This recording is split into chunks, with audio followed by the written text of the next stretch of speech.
Cette semaine, on élabore sur le sujet de devrait-on payer plus vite son hypothèque et comment le faire?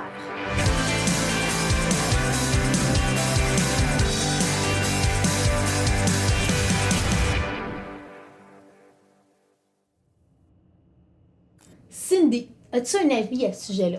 Bien, ça dépend. Fait que je vais te laisser expliquer, en fait, le principe de payer plus vite son hypothèque, comment ça fonctionne, comment le faire de façon optimale, puis moi, je vais te donner mon opinion après là-dessus. Excellent. Donc, il faut savoir, premièrement, que quand on prend une hypothèque avec une banque, on choisit de payer son amortissement de 10 ans, 15 ans, 20 ans, 25 ans. 25 ans est le maximum aujourd'hui. On a déjà eu jusqu'à 40 ans. Je pense que certaines banques autorisent encore 30, mais c'est pas mal 25 ans. Donc, ça s'appelle l'amortissement. Donc, l'amortissement, c'est combien de temps je vais payer mon hypothèque avant qu'elle m'appartienne à 100 %. Les banques autorisent, règle générale, de doubler le paiement ou de donner un 10 % par année sur le capital. C'est un ou l'autre. Moi, ce que je dis souvent à mes clients, c'est si vous choisissez, si vous avez la capacité de donner ou de payer un montant qui est sur un amortissement de 15 ans, bien, de quand même signer l'hypothèque sur 25 ans, de faire calculer notre montant de paiement sur 15 ans et de demander à la banque de prélever ce montant-là. Pourquoi? Parce que entre la différence de mon paiement de 15 ans et de 25 ans que je vais débourser, ça s'en va 100 % sur le capital, cette partie-là. Donc, je vais payer beaucoup plus rapidement. Je vais payer en 15 ans. D'ailleurs, c'est ce que ça dit. Mais s'il m'arrive une bad luck, un imprévu dans ma vie, ben, je peux demander à ma banque de remettre mon taux initial sans aucune recherche, sans aucune ouverture de dossier, sans aucun frais à payer. Tandis que si mon hypothèque est un montant X pour un échelonnement X et que là, ma situation financière a changé, je dois refaire une demande d'hypothèque. Ça se pourrait même que j'ai une pénalité à payer. Tout est possible, hein? Avec les banques, tout est possible, tout est possible. Et il faut faire attention parce que la vie arrive à tout le monde, hein?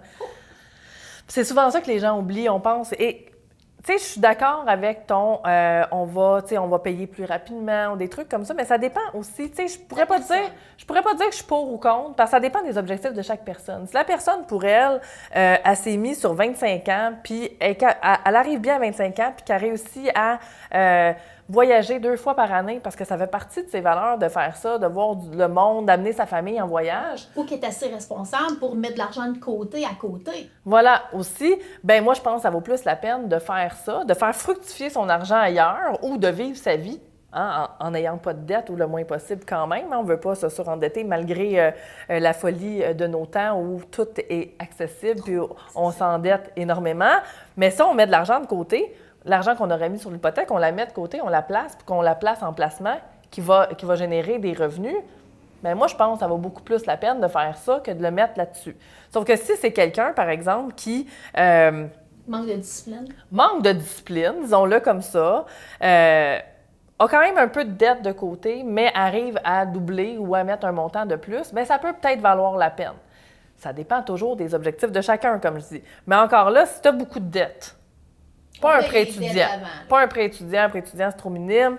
Des dettes, on paye les dettes en premier parce que le taux d'intérêt est absolument catastrophique. Et juste pour donner un exemple, quelqu'un qui a 15 000 de dettes, s'il paye seulement le minimum, ça risque de prendre 80 ans pratiquement pour payer son 15 000 de dettes avec tous les intérêts et tout. Alors, ça vaut-tu la peine de prioriser, se payer en premier, on l'a vu dans une capsule précédente, faire un remboursement une méthode de remboursement de dette intelligente et payer son hypothèque normalement.